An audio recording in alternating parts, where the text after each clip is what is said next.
이 시간에 잠깐 짧은 영상을 보고 말씀을 나누도록 하겠습니다. 네. Where would you start?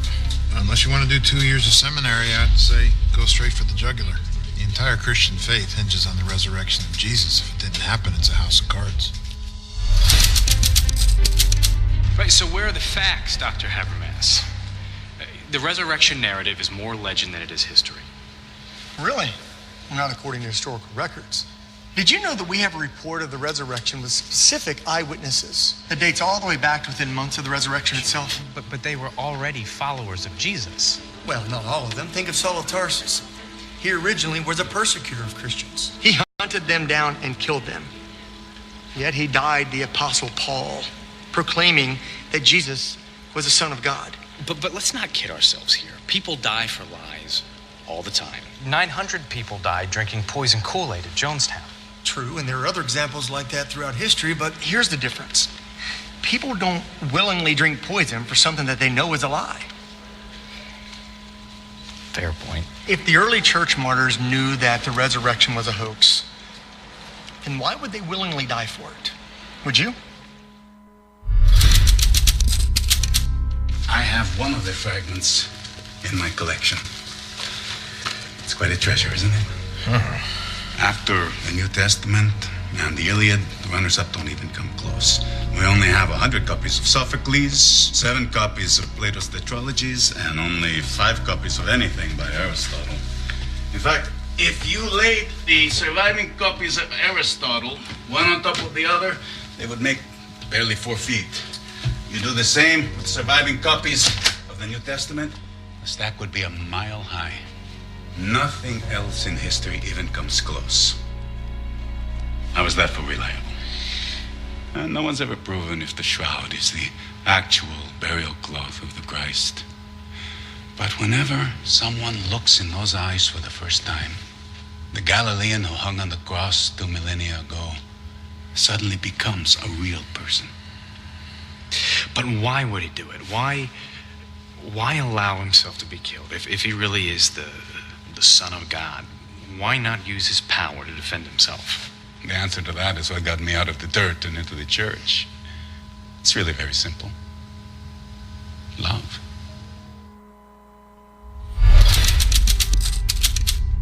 Maybe the reason that the tomb was empty was because Jesus' body was never there in the first place. Because we know that the Romans used to throw the bodies of crucifixion subjects to the dogs, right? Well, there's no evidence for that, but there are specific records that didn't happen to Jesus. And what records are those? Well, actually, the earliest recorded accounts tell us that Jesus was properly buried in a tomb. And the Romans did allow for burial of some crucifixion victims. But then there's something that still doesn't add up to me about all of these supposed eyewitnesses that claim to have found Jesus' empty tomb. What, the fact that they were all women? Yeah, because we know that according to Jewish customs, women were deemed to be unreliable witnesses. Am I right? Well, true. So why did all 4 gospel writers record that it was women who discovered the empty tomb? I'm asking you that. Well, if you were a first century Jew making up this story out of thin air, then you would never say that women discovered the tomb. I can refer you to one of the most impartial sources that I know.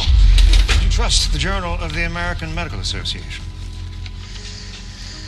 Of course, it is a stellar scientific journal. You and I will admit that.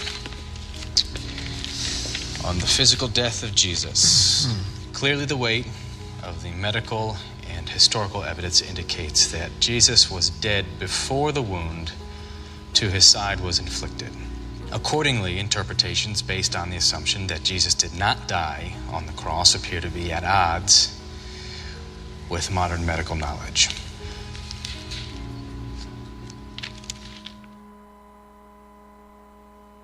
Somebody going to do an investigation into Christianity. Where would you start? But whenever someone looks in those eyes for the first time, How can we even talk about historical evidence for the resurrection? The Gospels are filled with contradiction. The empty tomb is based on evidence. And isn't evidence your trade?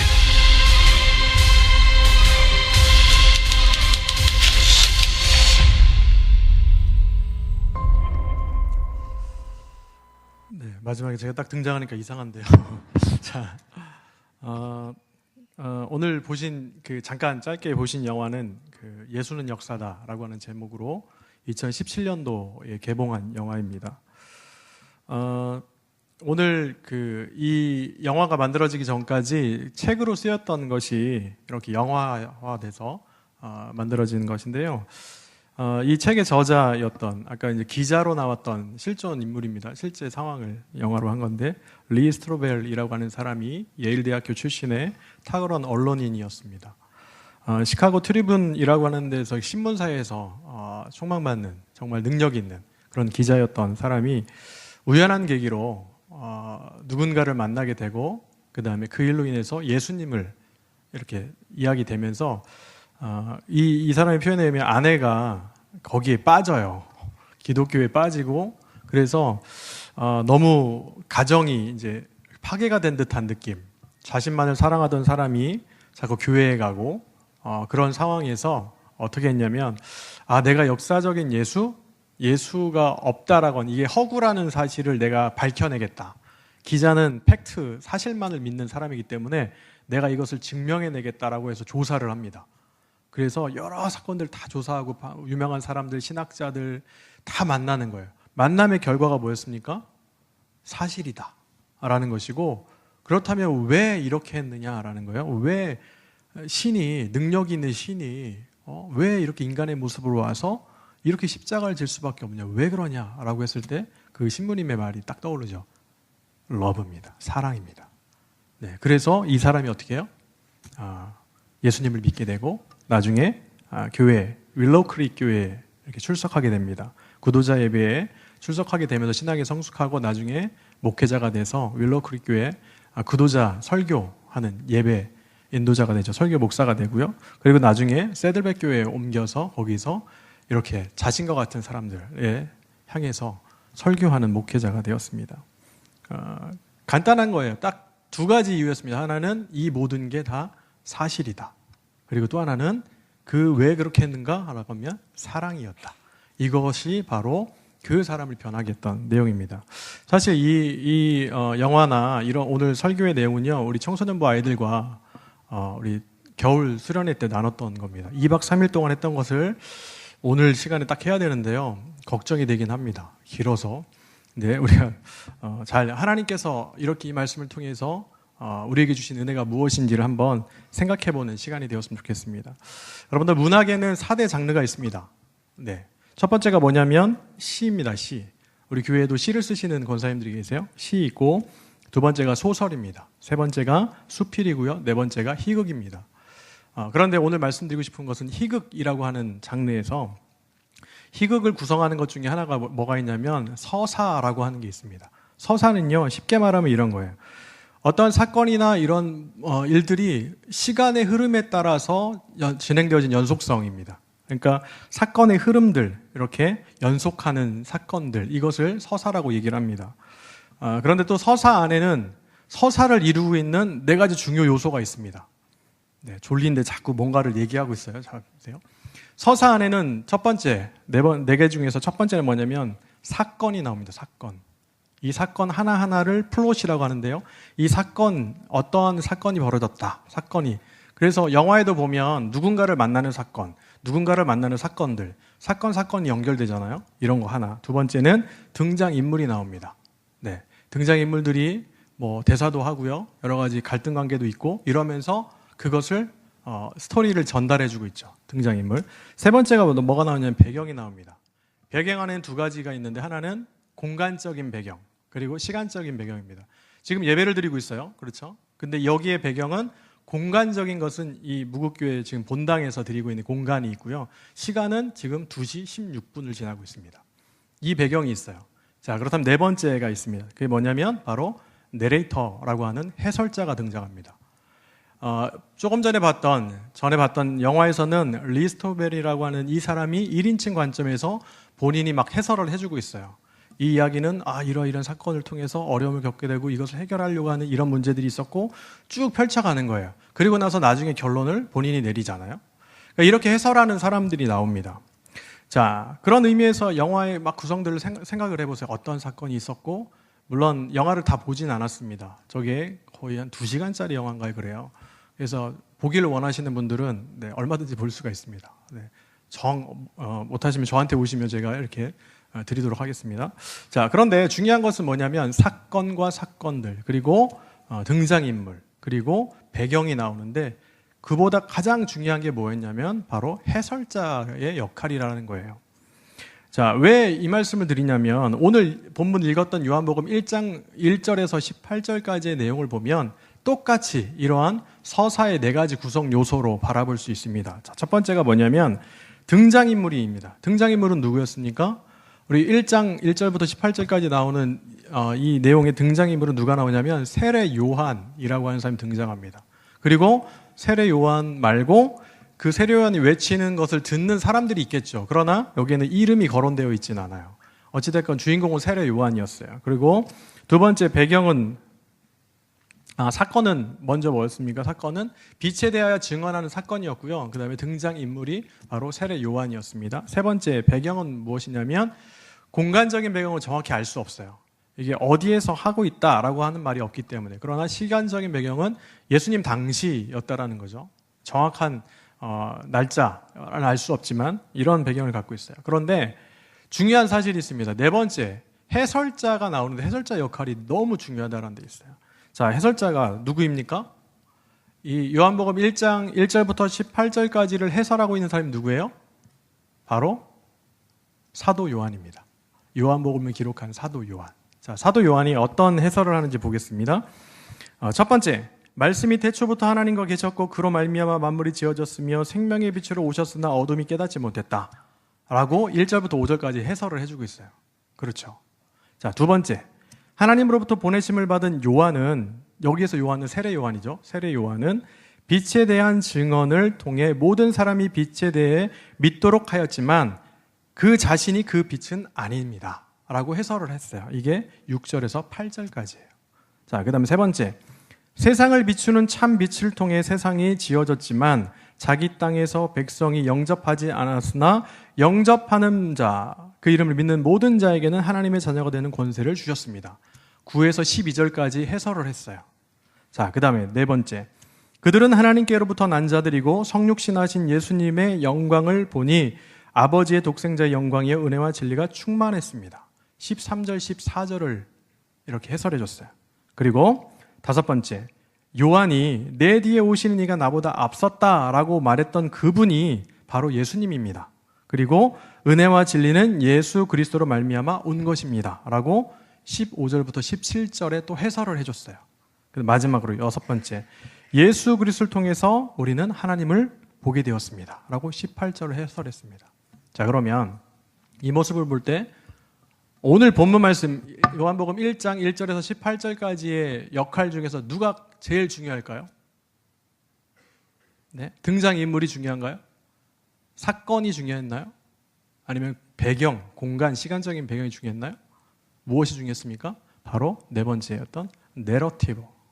이 내레이터죠. 이 사건을 얘기해주는 내레이터가 이렇게 나레이션 해주는 거죠. 우리 잘 아시는 거 있잖아요. 그 한국인의 밥상인가요? 그 TV 프로에 보면 나레이션을 정말 잘해주시는 분이 계세요. 누구시죠? 네. 정말 똑똑하십니다. 최불암 배우이시죠. 그분은 어떻게 해요? 어떤 일에 대해서 계속 해설을 해주고 있어요. 그래서 우리가 그것을 깨닫게 해주는데 엄청난 도움을 줍니다. 목소리도 정겨워요. 그렇죠? 한국인의 밥상이 정말 잘 어울리는 것 같아요.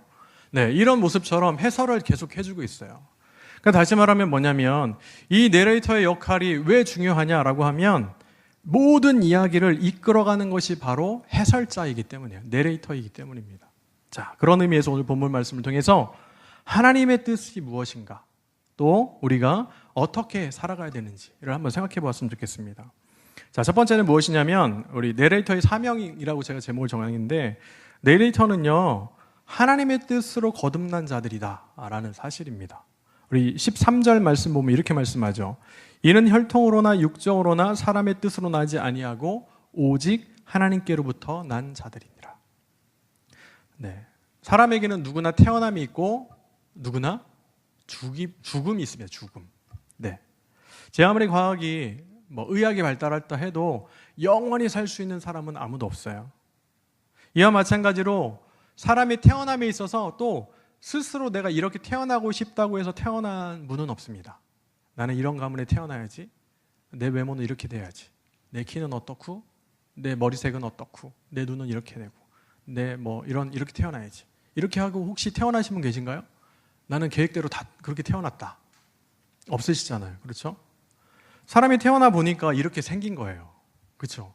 태어나서 보니까 우리 집이 이렇고 우리 부모님이 이렇고, 네, 이러한 상황 가운데 있습니다. 그래서 사람들은 때때로 자신의 환경을 바라보면서 절망을 하기도 합니다. 힘들어하기도 해요. 그 이유가 뭘까요? 다른 사람들보다 더 잘나야 되는데 못났어요. 다른 사람들보다 더 부자여야 되는데 부자가 아니고 가난해요. 다른 사람들보다 더 멋지게 생긴 외모를 가져야 되는데 못 가져요. 그러니까 어떻게 해요? 그거에 대한 실망감, 거기에 대한 좌절이 있어요. 이런 것은 다른 사람과 비교하는 의식에 생겨나는 부정적인 자기 잘못에 대한 이해입니다. 자기 인식에 대한 잘못된 이해죠. 자, 그러나 중요한 사실은요, 하나님께서는 단 한 번도 저와 우리 성도님들을 다른 누군가와 비교해 보신 적이 없으시다는 데 있어요. 네, 참 놀라운 은혜 아니겠습니까? 세상의 모든 사람들은 다 비교합니다. 그렇죠? 야, 자녀들을 비교하시잖아요. 부모님들 비교하죠. 아, 우리 부모님은 이렇다. 우리 자녀들은 이렇다. 그래서 저희 청소년부 아이들하고 얘기할 때 그랬거든요. 엄친아라는 말이 있잖아요. 엄친아. 엄마 친구 아들. 그 친구는 누군지 모르지만 모든 걸 다 해내는 친구예요. 그렇죠? 늘 비교가 돼요. 네. 그러니까 이렇게 비교를 하는 세상 가운데서 하나님은 단 한 번도 우리를 다른 누군가와 비교하지 않으신다는 데 은혜가 있습니다. 그렇다면 왜 그럴까요? 왜 비교하지 않으실까요? 그것은 오늘 말씀에 나와 있어요. 혈통으로나 육정으로나 사람의 뜻으로 나지 아니했고 오직 하나님께로부터 난 자이기 때문입니다. 자, 오직 하나님의 계획 가운데서 하나님의 뜻 안에서 이 땅에 태어난 존재이기 때문에 하나님은 다른 누군가와 절대로 비교하지 않으신다는 데 있어요. 그러기에 이곳에 모인 모든 분들, 한 분 한 분들이 어떻게 해요? 소중하죠. 네, 너무나 귀한 분들이잖아요. 네, 이럴 때 제가 이제 청소년부에서 이렇게 합니다. 옆에 있는 분들을 바라보시면서 한번 웃으시면서 인사를 했으면 좋겠습니다. 네, 사랑합니다. 네, 네. 네, 제가 인사를 하는 이유는 딱 한 가지밖에 없습니다. 네, 편하게 주무시고 있기 때문에 저는 깨우는 자원으로 인사를 했습니다. 네, 자 보세요. 그런데 이렇게 특별한 존재로 태어난 우리가 간과하지 않아야 될 것이 있습니다. 하나는 뭐냐면 하나님의 계획하신 뜻 가운데에서 태어나는 것이 무엇인가 하는 거예요. 하나님의 계획하심 가운데 하나님께로부터 났다라고 하는 것이 무슨 의미인가? 이 문제에 대해서 가장 잘 설명해 주는 것이 바로 요한복음 3장에 나오는 예수님과 니고데모와의 대화예요. 잘 아시죠? 니고데모는 누굽니까? 당시에 유대교 지도자였습니다. 산헤드린 공의회 회원이었고, 네, 이런 큰 사람이었어요. 위대한 사람이에요. 지도자였어요. 그런데 그런 그가 예수님과의 그 대화 가운데서 어떻게 해요? 정신적인 충격을 받았습니다. 정신적으로 충격을 어떻게 받았냐면 도저히 정상적인 생각을 할 수 없을 정도의 충격을 받았어요. 오늘날로 말하면 멘붕이에요, 멘붕. 네, 이렇게 됐어요. 자, 그런데 왜 그러면 그런 이유가 왜 그런 충격 가운데 빠졌을까라고 하면 이거예요. 요한복음 3장 3절에 예수님께서 이렇게 말씀하십니다. 사람이 거듭나지 아니하면 하나님의 나라를 볼 수 없느니라. 자, 이 이야기를 하니까 이게 도대체 무슨 얘기지? 라고 도저히 이제 정상적인 생각을 할 수 없을 정도의 충격을 받았어요. 그래서 이런 얘기를 하죠. 4절에 니고데모가 예수님께 장성한 어른이 어떻게 날 수 있는지 2번 어머니의 태에 들어갔다가 나와야 합니까?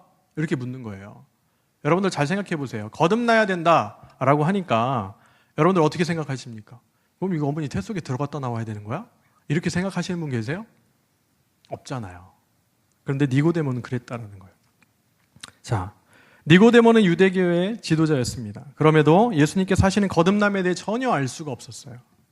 그런데 재미있는 사실 하나가 있습니다. 여기서 거듭나다라고 하는 의미의 헬라어 원어가 있습니다. 아노덴이라고 하는 단어가요, 어떤 의미를 갖고 있냐면 위로부터 그리고 다시 한번 새롭게 라고 하는 뜻이 있어요. 그러니까 다시 말하면 이런 거죠. 니고데모는 예수님께서 이렇게 아노덴이라고 하는 단어를 예수님께서 말씀하셨을 때 다시 태어나야 되는구나로 받아들였어요. 그런데 예수님께서는 뭐예요? 위로부터 태어나는 것을 말씀하셨다라는 거죠. 하나님으로부터 태어나는 것. 이것이 거듭남이다라는 거죠. 그럼에도 니고데모가 이해하지 못했습니다. 그래서 예수님은 5절 말씀에 이어서 이렇게 말씀합니다. 사람이 물과 성령으로 나지 아니하면 하나님의 나라에 들어갈 수 없느니라. 네. 여기서 말하는 물과 성령으로 난다는 것이 무엇입니까? 바로 우리 죄에 대한 회개. 그것과 함께 성령님께서 내주하시는 이 구원의 능력 아니겠습니까? 네. 그래서 세례 요한이 어떻게 해요? 계속해서 회개를 선포합니다. 회개의 세례를 선포하고요. 또 물세례와 함께 더불어서 하늘로부터 임하시는 성령의 세례가 임하십니다. 이러한 자만이 하나님 나라에 들어갈 수 있다라고 말씀을 합니다. 이런 사람을 가리켜 우리가 뭐라고 하시는지 아세요? 거듭났다라고 합니다. 중생했다. 하나님의 자녀가 되었다. 2번 태어났다. 예수님을 믿는다. 크리스천이다. 이렇게 얘기합니다. 그런 의미에서 우리는 거듭나셨죠. 중생했죠. 하나님으로부터 태어났습니다. 그렇죠? 우린 예수님을 믿어요. 더 나아가서 우리는 크리스천입니다. 네. 이것이 바로 우리에게 처음에 내레이터로서 하나님께로부터 난 자들, 이런 모습, 이 특징이 바로 첫 번째입니다. 그래서 우리도 예수 그리스도를 믿는 믿음으로 하나님께로부터 다시 태어난 거듭난 삶을 살아가는 온전한 우리의 삶이 되어야 할 줄로 믿습니다. 네. 자, 그렇다면 두 번째는 무엇이냐라는 거예요. 두 번째는 이 해설자 내레이터는요, 증인된 삶을 살아야 합니다. 증인된 삶. 1장 8절 말씀인데요. 8절 말씀 제가 읽으면 이렇게 말씀합니다. 그는 이 빛이 아니요 이 빛에 대하여 증언하러 온 자라. 여기서 말하는 이는 누구냐면 세례 요한을 가리키죠. 네, 이 사람은 예수님에 대해서 계속 증거하는 삶을 살았어요. 그런데 이걸 증거한다고 사도 요한이 또 증거하고 있어요. 그렇죠. 네. 자, 우리가 내레이터로 살아갈 때 간과하지 않아야 될 것이 있어요. 중요한 게 있습니다. 그게 뭐냐면 내레이터가 하나님으로부터 거듭난 자들이라고 한다면 그 거듭났던 경험이 간접 경험으로 이루어질까요? 그 경험, 간접적인 것으로 이룰 수 있냐라는 거예요. 네, 결코 그렇지 않다는 데 있습니다. 영접이라고 하는 거 있잖아요. 거듭남 영접하는 거잖아요. 예수 그리스도를 영접하는 건데 이 영접이라고 하는 것을 이론이 아닌 실제이잖아요. 그렇죠? 이론으로 예수님 믿고 계신 분 계세요? 나는 이론으로 예수님을 믿습니다. 그러나 실제로 경험하지 않았어요. 흔히 얘기하면 이런 거죠. 우리 어머니가 얘기하시던 예수님. 네? 내 친구가 얘기하던 그 예수님. 이론적으로는 알아요. 간접적으로는 들어봤어요. 그러나 내가 실제적으로 만나지 못했다면 그분은 거듭나지 않았어요. 영접한 것이 아닙니다. 네. 자, 마찬가지로 중요한 것은 이거 같은 의미에서 증인된 삶도 그렇습니다. 증인된 삶. 증인이 누구입니까? 증인. 그러니까 일반적인 사전적인 의미로 찾아보면 이렇더라고요. 소송 당사자는 아니지만 법원이나 법관의 신문에 대하여 자기가 듣고 본 사실을 진술하는 사람. 이렇게 정의를 하더라고요. 다시 말하면 뭐예요? 증인은 그 사건에 대해서 직접 듣고 본 사람입니다. 직접 듣고 직접 본 사람. 그러니까 경험한 사람이 증인이 될 수 있어요. 자, 직접 경험한 사람, 직접 목격한 사람, 직접 체험한 사람. 이 사람이 증인이라는 거예요. 오늘 말씀해 보면 등장인물이 바로 세례 요한이잖아요. 세례 요한이 뭘 해요? 이 빛에 대하여 증언하는 거예요. 그러면 세례 요한은 증인이죠. 왜냐하면 경험을 했기 때문에. 네, 경험자입니다. 자, 내레이터인 사도 요한도 마찬가지잖아요. 예수님을 제자로서 경험했기 때문에 증거할 수 있는 거예요. 그러기에 우리가 예수님을 증거하는 삶이라고 한다면 우리는 예수님을 직접 경험하고 있는가를 한번 생각해 봐야 돼요.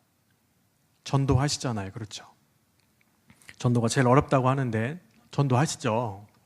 전도를 하시려면 내가 예수님을 만난 경험이 있어야 돼요. 내가 예수님과 날마다 함께 나아가야 돼요. 우리가 아이들에게 예수님을 전하고 싶으면, 말씀을 전하고 싶으면 매일매일 삶 속에서 우리가 예수님을 만나고 있어야 돼요. 예수님을 만나지 못하면 어떻게 돼요? 지식을 전달해주는 역할밖에 하지 못합니다. 네, 그런 의미에서 우리는 증인된 삶을 살아가고 있습니까? 우리 매일매일 삶 속에서 예수님을 만나고 있는지 한번 생각해 봐야 합니다. 네. 그러므로 우리가 하나님께로부터 태어난 삶 가운데서 매일매일 예수 그리스도를 직접 만나는 삶이 되었으면 합니다. 그리고 그 예수님, 우리가 직접 경험한 예수님을 세상에 증거하는 증인된 삶을 살아가시는 저와 우리 모두 성도님들이 되시길 간절히 축원합니다.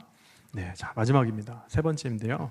자 그렇다면 내레이터는 어떻게 해야 되냐? 바로 우리의 삶으로 예수 그리스도를 해설해야 된다라고 말씀합니다. 우리 6절, 7절 말씀 한번 읽어보겠습니다. 우리 요한복음 1장 6절, 7절에 있는 말씀. 자, 읽겠습니다. 시작. 하나님께로부터 보내심을 받은 사람이 있으니 그의 이름은 요한이라. 그가 증언하러 왔으니 곧 빛에 대하여 증언하고 모든 사람이 자기로 말미암아 믿게 하려 함이라. 아멘. 우리 청소년부 아이들과 나눴는데 2018년도 교육부서에서 초중고교생들을 대상으로 해서 희망하는 직업이 무엇인가를 조사를 했어요. 그랬더니 1위부터 10위까지가 쭉 나왔는데 다른 것은 뭐 변동사항이 많지 않아서 그냥 지나가고 초등학생들 네, 조사를 딱 했는데요. 5위에 뭐가 올랐냐면 유튜버가 올랐습니다. 유튜버가 뭔지 아세요? 네, 어르신들 잘 모르실 것 같은데 인터넷에 보면 이제 유튜브라고 하는 그런 채널에서 자기의 일상들을 이렇게 뭐 영상으로 올리는 거예요. 그래서 나는 이러한 걸 한다. 그리고 뭐 유튜버가 다양합니다. 어떤 전문적인 것에 뭐 예를 들어서 뭐 레슨 영상도 올리고요. 그다음에 뭔가를 자랑하는 영상도 올리고 막 많아요. 그러니까 초등학생들은 그게 되고 싶은 거예요. 직업이, 희망이. 네, 유튜브를 맨날 보면서 와, 나도 이렇게 돼야지 꿈을 꾸는 거죠. 근데 요즘 유튜버가요. 그냥 영상만 올리는 게 아니고 수입이 정말 구독자가 많으면 그래서 맨날 그러잖아요. 뭘 눌러달래요? 구독과 좋아요를 눌러달라고 그러잖아요. 네. 이렇게 이거에 따라서 또 실적이 달라지거든요. 그래서 어떻게 합니까? 수입도 얻죠. 그리고 자기가 하고 싶은 일을 하잖아요. 그리고 다른 사람과의 소통 관계를 사람과 사람으로 만나서 하는 게 아니고 일방적이라고 할 수도 있지만 쌍방의 그것을 통해서 이 커뮤니케이션을 하는 거죠. 이런 식의. 그러니까 초등학생들이 희망 직종에 5위에 올랐다는 건 상당히 높은 겁니다. 여러분들. 이게요, 5위가요, 뭐 경찰, 법률 전문가, 가수, 프로게이머, 제과 제빵사보다 높은 거예요. 이런 현실적인 직업보다도 유튜버가 더 올랐다는 거예요. 이에 대해서 이제 연구를 했던 그 연구위원이 이런 얘기를 하더라고요. 왜 그런가? 초등학생들이 유튜브에 더 친숙한 데다가 본인이 하고 싶은 일을 하면서 사람들과 소통도 하고 수익도 얻는다는 점에서 매력을 느끼고 있는 것 같다. 네, 이런 얘기를 했습니다. 자, 이와 같이 오늘날은 자신의 일상을 이렇게 올리고 자신이 무엇을 하는지에 대해서 올리는 그렇게 소통하기를 원하는 심리 상태가 있습니다. 시대적인 분위기가 그래요. 자, 그 심리 상태를 유튜브, 그 다음에 뭐 페이스북, SNS 이런 데 올리면서 서로에 대해서 좋아요를 눌러주고 서로에 대해서 이렇게 홍보를 합니다. 자, 그런데 그렇게 함께 나누는 시대가 되었는데 그곳에 함정이 있다라고 제가 아이들과 나눴어요. 함정. 한 가지 함정이 무엇일까를 보면 이런 거죠. 이런 모든 시대 정신은요, 계속해서 자신의 일상을 그리고 자신의 이야기에 대해서 자신이 주인공이 되어서 살아가라고 이렇게 유혹을 합니다. 그러니까 말하면 일상들을 올릴 때마다 자신의 얘기를 올리잖아요. 자신의 실력을 올리고 자신의 이야기들을 올립니다. 그러면서 자신이 주인공이 되는 거예요. 네. 과거에는 탤런트나 영화 배우들 그런 사람들만 TV에 나오고 그 다음에 뭐 이런 매체를 통해 볼 수 있는데 그렇지 않고 오늘날 우리도 그렇게 출연할 수 있어요.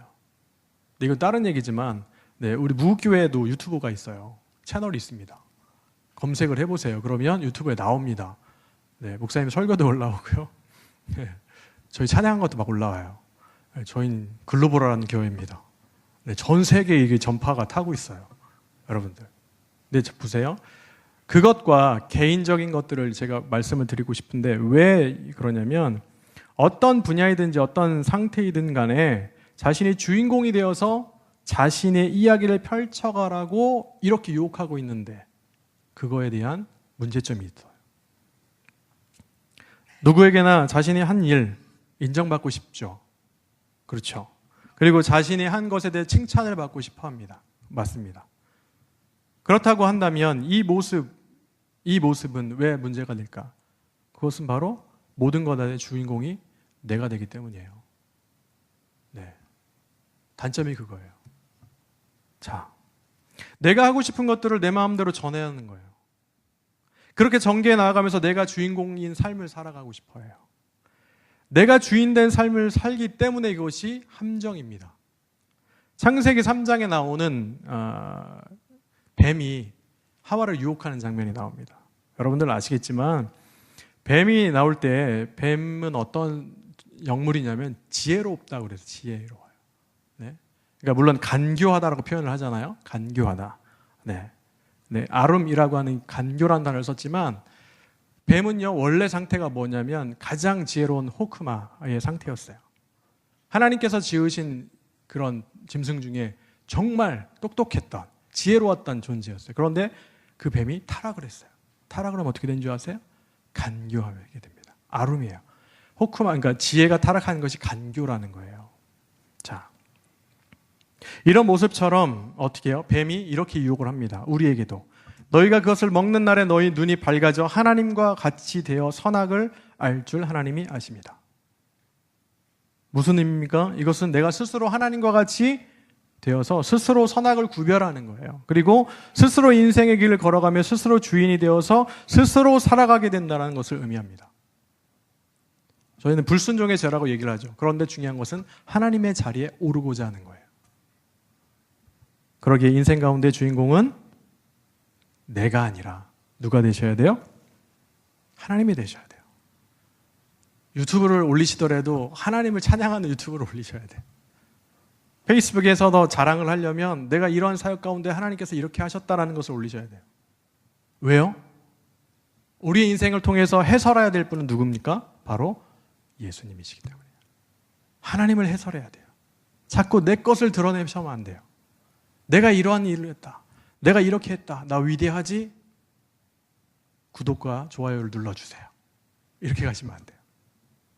중요한 것이 무엇입니까? 바로 우리 인생은 하나님을 해설하는 인생이 되어야 합니다. 이 모든 것은 하나님께서 원하시는 이것을 원하시는 그런 모습입니다. 그래서 이제는 어떻게 살아야 되니까? 바로 오늘 말씀의 주인공인 세례 요한과 같이 그리고 이 말씀을 해설하고 있는 기록한 저자인 사도 요한과 같이 이제는 내 스토리가 아니에요. 마이 스토리가 아니라 누구요? 히스토리. 그분의 이야기를 우리의 삶을 통해서 자꾸 이렇게 해설해 나가야 됩니다.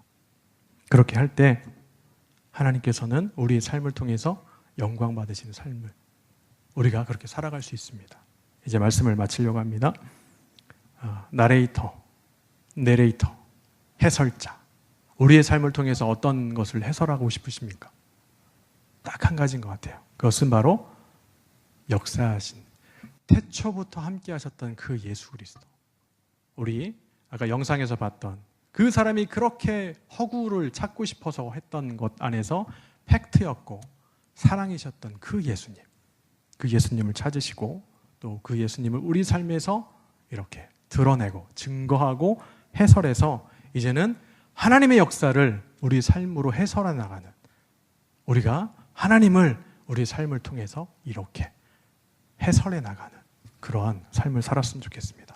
아무쪼록 그러한 해설자를 하나님을 해설하시는 삶을 살아가시는 저와 우리 모든 성도님들의 삶이 되시기를 우리 예수님의 이름으로 간절히 축원합니다.